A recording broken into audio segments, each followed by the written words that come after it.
No lo ves, un clavel en mi melena. No lo ves, subí 15 stories. No lo ves. Rosalía cantando a las redes sociales, una buena introducción para lo que vamos a hablar hasta las 10 de la mañana. Lo hacemos con el catedrático de Didáctica y Organización Escolar, lo que supone tecnología educativa, en la Universidad de La Laguna, Manuel Area Moreira. Buenos días. Buenos días. Bienvenido y gracias por venir a los estudios de la Radio Pública de Canarias.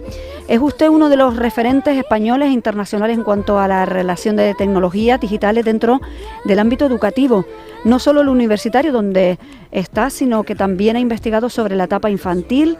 Vamos a empezar precisamente por ahí, si le parece. Han hecho ustedes un estudio a través de encuestas. ¿Qué resultado han conseguido? Bueno, las encuestas fueron tanto al profesorado de la etapa de educación infantil como a los padres y madres, a las familias de estos niños y niñas. Los resultados, pues por sintetizarlos, mucha preocupación, tanto como digo en familias y docentes, sobre los posibles efectos de la tecnología en estas edades tan tempranas, entre 3 y 6 años. Lo que ocurre es que esta preocupación pues también conlleva el estar interesados en que haya respuestas educativas, es decir, cómo formarles en un uso más o menos inteligente, pedagógico de las mismas. Además lo han hecho no solo con respecto a datos de las zonas de aquí, de Canarias, ¿no?, sino en distintas zonas geográficas.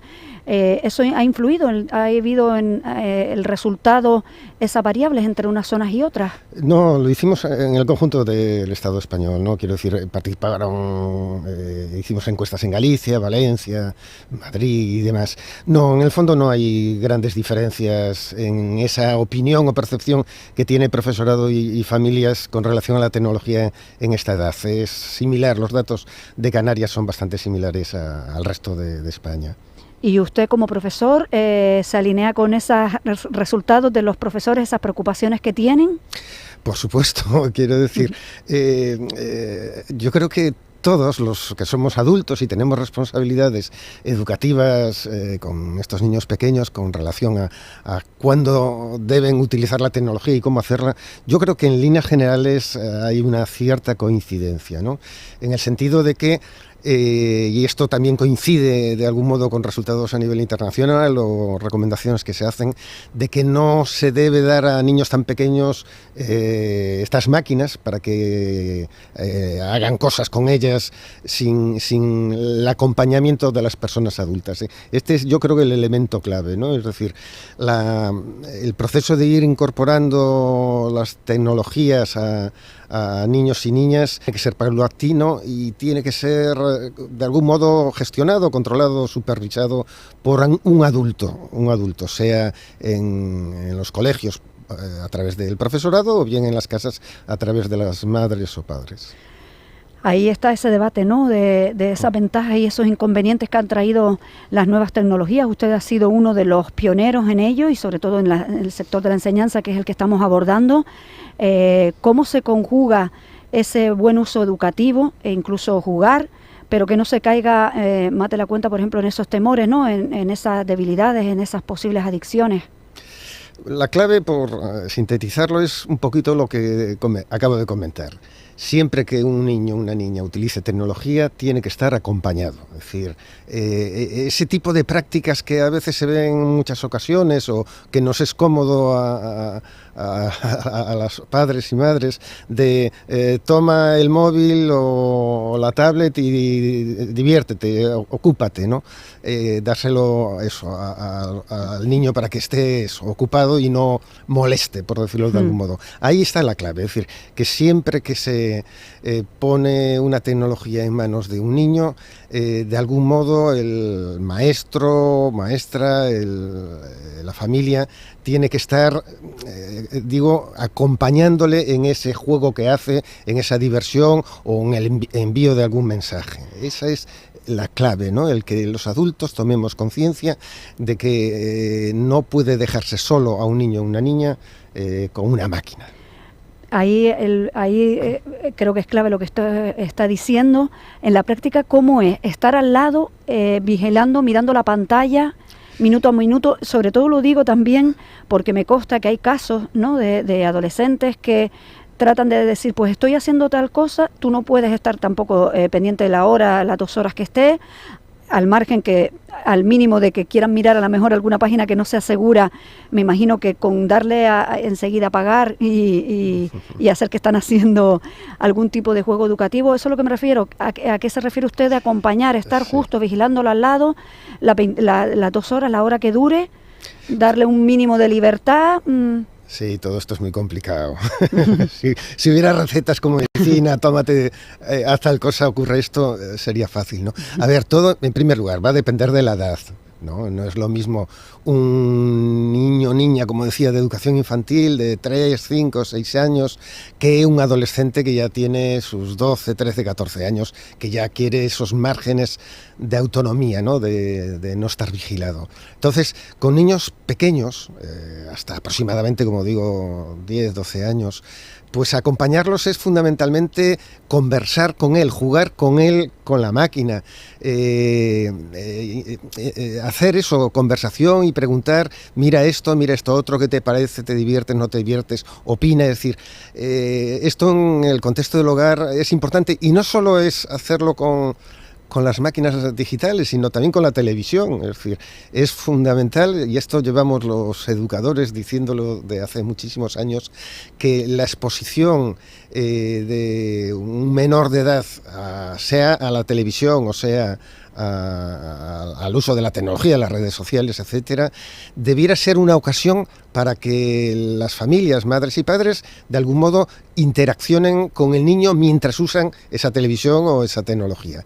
Ya a partir de esos 12 años, ya la entrada en la adolescencia, la cosa, como digo, se complica, porque ya estas personas ya piden una autonomía, un distanciamiento de los adultos, y ahí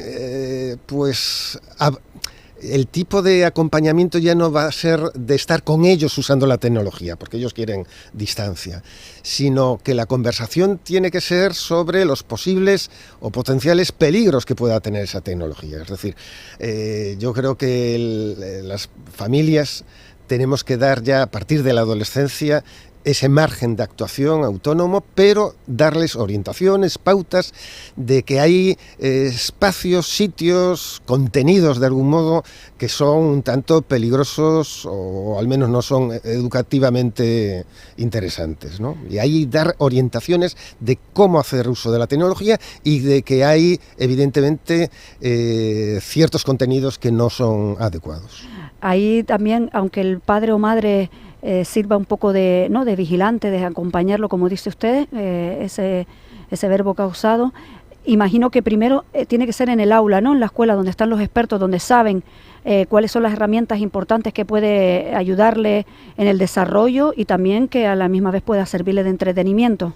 Por supuesto, a mí me parece fundamental que las escuelas asuman la responsabilidad de forma consciente, importante, de educar a los niños, pero desde la educación infantil con la tecnología. Es decir, una responsabilidad importante de la institución escolar es formar adecuadamente a la ciudadanía en los instrumentos de la cultura de la época que les toca vivir. Hace 30, 40, 50 años el instrumento cultural más importante eran los libros, ¿no? Y por tanto era clave de que en las escuelas se manejasen los libros para poder formar a niños y niñas.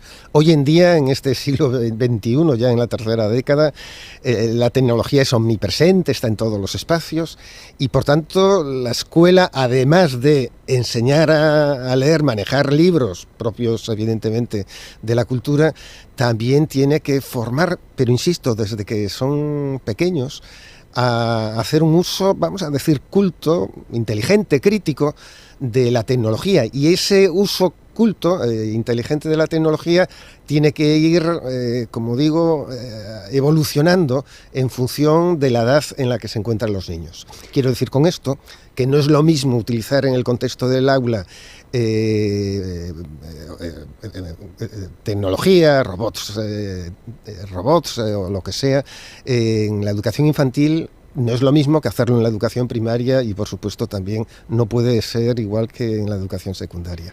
¿Y cómo cree usted que se está implantando? ¿Cree que estamos bien, que todavía queda mucho, que faltan medios, recursos humanos o en todo caso también más medios materiales? Hemos avanzado mucho, mirando hacia atrás, hace 10, 15 años. Hemos avanzado muchísimo en lo que es la dotación de infraestructura tecnológica a las aulas, a los centros educativos y demás. No solo en Canarias, ¿no? La Consejería de Educación de Canarias ha hecho un esfuerzo enorme en estos últimos años de inversión económica en esto. Ha ocurrido casi simultáneamente en el resto de comunidades autónomas y también en Europa, ¿eh? Yo creo que lo que es dotar, es decir, que haya presencia de tecnología en aulas y centros educativos, hemos avanzado mucho. Quizás lo que nos falta todavía, pero esto supongo que es un problema de ir madurando, de ir avanzando, es que la calidad, por decirlo de un modo, la calidad de uso pedagógico, o sea, para actividades escolares de esa tecnología, pues aunque hemos evolucionado, evidentemente todavía nos queda algún recorrido por realizar. En este sentido, las universidades, que somos las que nos dedicamos a la formación inicial de los futuros maestros, maestras, profesorado de secundaria, aquí todavía tenemos que seguir, digamos, mejorando, ¿no? Pero bueno, yo creo que sí vamos en la línea adecuada.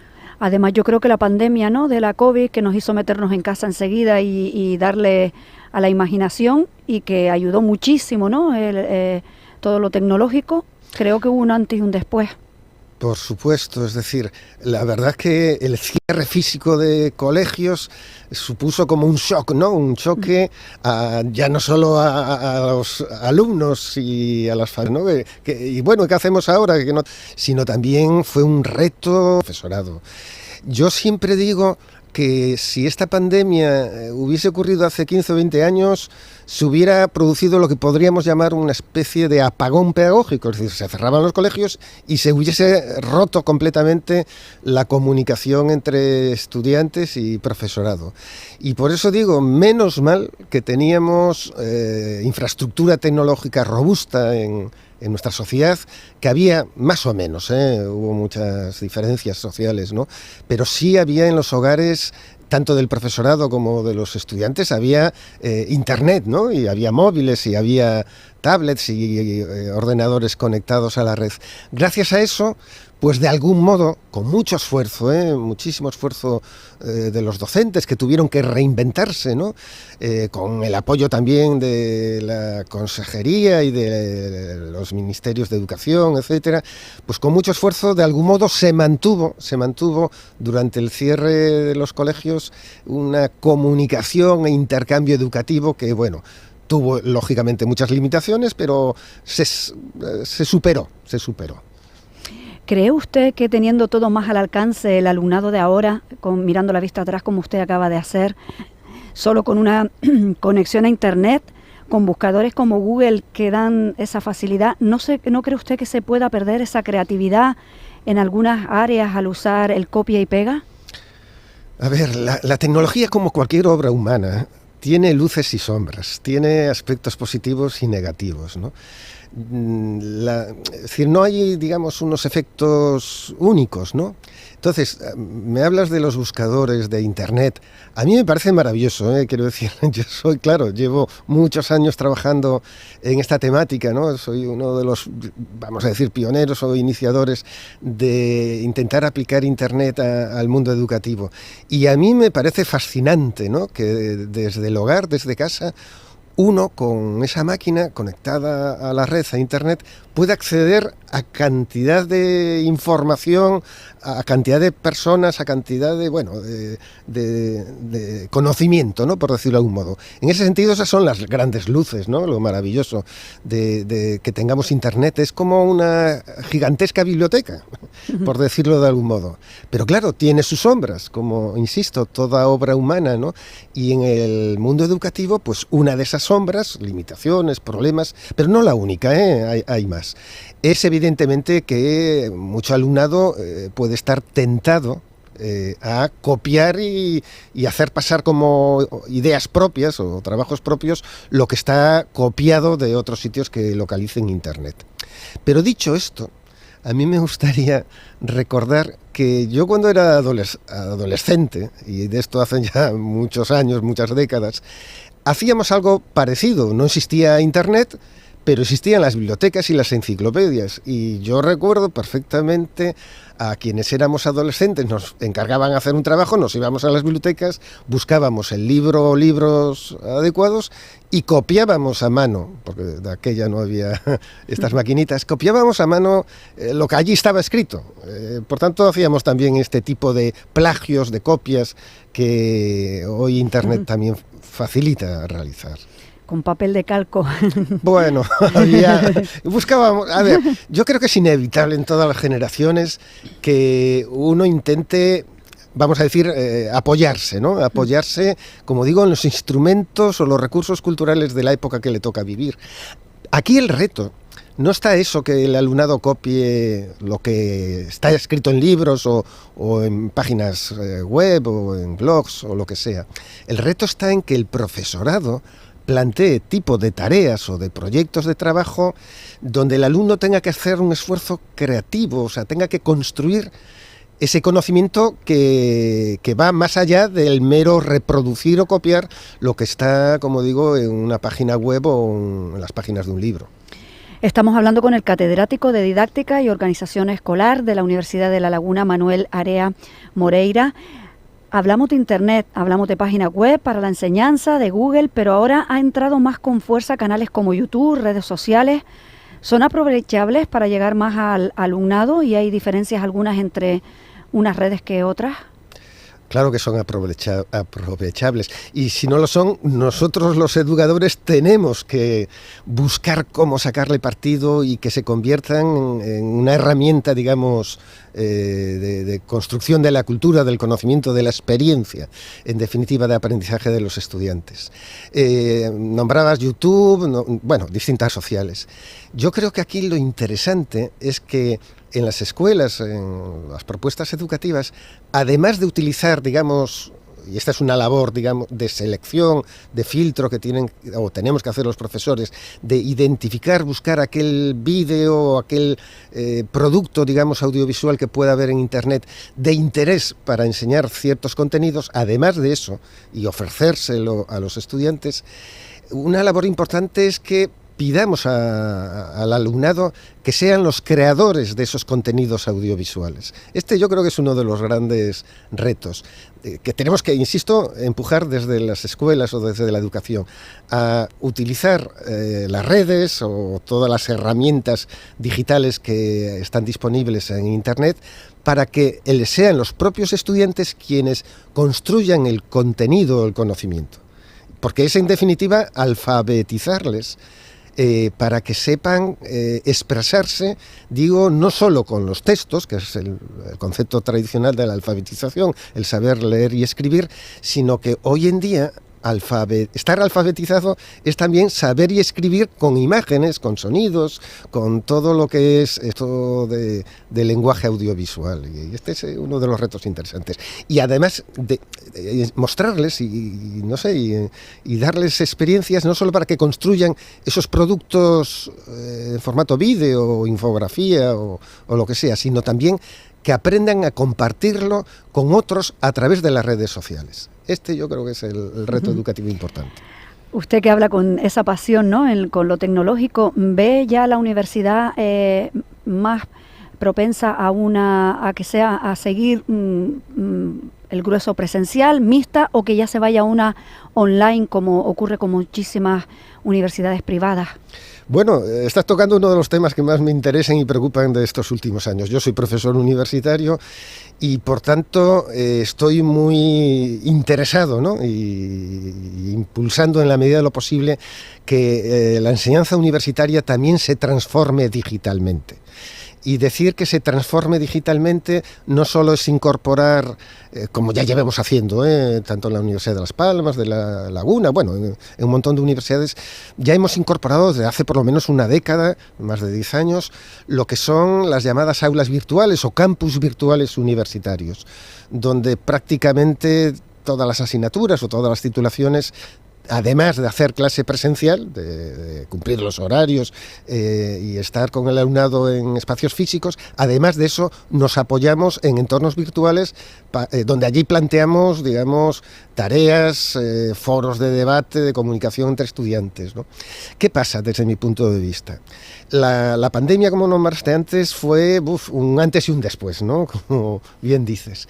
Y yo creo que en estos momentos prácticamente todas las universidades, no solo las públicas, sino todas aquellas que se declaran o que se han declarado exclusivamente o totalmente presenciales, empezamos, porque mi universidad, que es la Universidad de La Laguna, a hacer un planteamiento también de que tenemos que hacer oferta de titulaciones totalmente a distancia, online, y tanto en Las Palmas como en la Universidad de La Laguna ya existen, sobre todo en el campo del másteres, ya existen titulaciones que se ofertan totalmente a distancia, pero también, y este yo creo que es el reto más o menos inmediato a medio plazo, es que las titulaciones, los grados y másteres que actualmente se ofrecen totalmente presenciales empiecen a avanzar y se ofrezcan unas modalidades conocidas como híbridas, semipresenciales, donde se entremezcla tiempos, horarios, donde el alumnado tiene que ir a clase presencial, pero también ofertar la posibilidad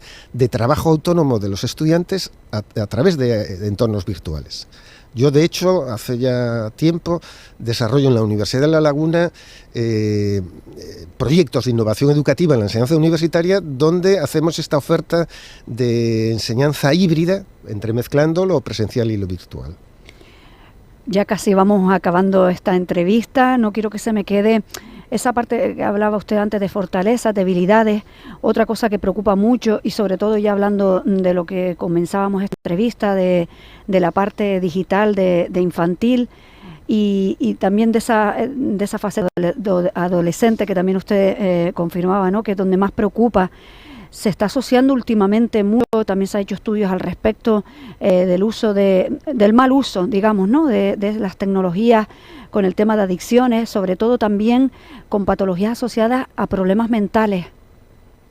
Sí, ahí últimamente hemos empezado a tomar conciencia de los efectos perniciosos, de las patologías que nombras, ¿no?, de un uso, o mejor dicho, más que un uso, un abuso de la tecnología, y en adolescentes y jóvenes están manifestándose situaciones problemáticas, ¿no? Una es el tema de la adicción, es decir, la necesidad constante de ese chico o chica de tener que estar utilizando, conectado a la tecnología.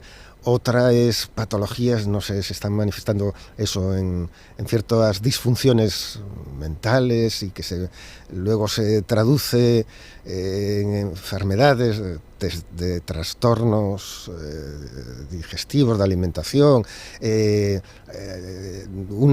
incluso dicen ciertos estudios, provocado también por lo que fue la pandemia, el que haya, no sé, problemas de relación social. Empezamos a verle, como se dice, las orejas al lobo, ¿no? Es decir, la tecnología en los jóvenes, que es una seña de identidad e inevitable de uso, está trayendo también problemáticas, ¿no? Por ejemplo, esta pérdida de la privacidad, ¿no?, la moda de los selfies, que vamos ahora a contar todo lo que hacemos de nuestra vida cotidiana y la hacemos pública. Bueno, pues confío que sea solo una moda pasajera, ¿no?, porque es de algún modo la pérdida de la privacidad, ¿no? Y bueno, ya no hablo yo de lo que son engaños, suplantaciones que hay digitales, las fake news, ¿no?, las mentiras que se expanden por internet, los ciberacosos, ¿no?, los acosos que se producen entre unos adolescentes y otros a través de tecnología. Es decir, hay una problemática ahí a la que tenemos que atender y estar muy pendientes educativamente. Y yo por ello, si me lo permites, antes de ir acabando, yo quisiera decir o informar de que aquí en Canarias, y en particular en la Universidad de La Laguna, el próximo mes, en junio, a finales de junio, vamos a celebrar unas jornadas internacionales de tecnología educativa, donde van a asistir un montón de expertos, no solo de universidades españolas, sino también de Portugal y Latinoamérica, ¿no? Y evidentemente todo esto que estamos comentando de los problemas que tiene el uso de la tecnología en jóvenes, el tema de cómo usarlas pedagógicamente en las escuelas, la transformación digital en la enseñanza universitaria, son temáticas que vamos a abordar en estas jornadas internacionales de tecnología educativa. ¿Dirigidas al alumnado? No, es fundamentalmente, se llevan celebrando ya desde hace 30 años, ¿no? Son unas jornadas donde los expertos, digamos, de las universidades españolas en este campo, de la tecnología de educación, se reúnen para presentar comunicaciones, resultados de proyectos de investigación, debatir estas problemáticas, abrir líneas de estudios sobre estos nuevos fenómenos, y en esta ocasión, como digo, tenemos la gran oportunidad de celebrarlas aquí en Canarias, ¿no? Y en particular en la Universidad de La Laguna. Por último, mañana empieza la campaña electoral de esas elecciones autonómicas y locales. Imagino que ustedes miran los programas de cada partido para ver cuál se preocupa más por el área de la enseñanza y de todo lo que supone innovación y desarrollo. ¿Alguna petición a los partidos políticos? Bueno, pues lo que siempre hemos pedido los que somos educadores, más dinero, más preocupación, y no hace falta tantas leyes quizás, y que haya consenso y no nos estén cambiando, como digo, la legislación según quien esté gobernando, ¿no? Sino que haya un pacto, una cierta estabilidad con miras a medio y largo plazo de lo que debe ser la educación. Y por supuesto, como acabo de apuntar, más inversión económica para la educación, porque en definitiva una ciudadanía educada es una ciudadanía que tiene futuro. Pues sí, además ustedes, ¿no?, en la Universidad de La Laguna, que también ha habido recientemente un cambio, ¿no?, que ha habido elecciones y me imagino pues eso, que como todos lo que queremos es una educación de calidad. Por supuesto, y en ese empeño estamos todos comprometidos. Muchísimas gracias, Manuel Area Moreira, catedrático de Didáctica y Organización Escolar de la Universidad de La Laguna. Muchas gracias por venir a los estudios de Canarias Radio. Nada, muy, muy amables, muchas gracias. Dice que no va a esperarme. Llego y arreglamos antes de acostarme. Dentro de poco va a ser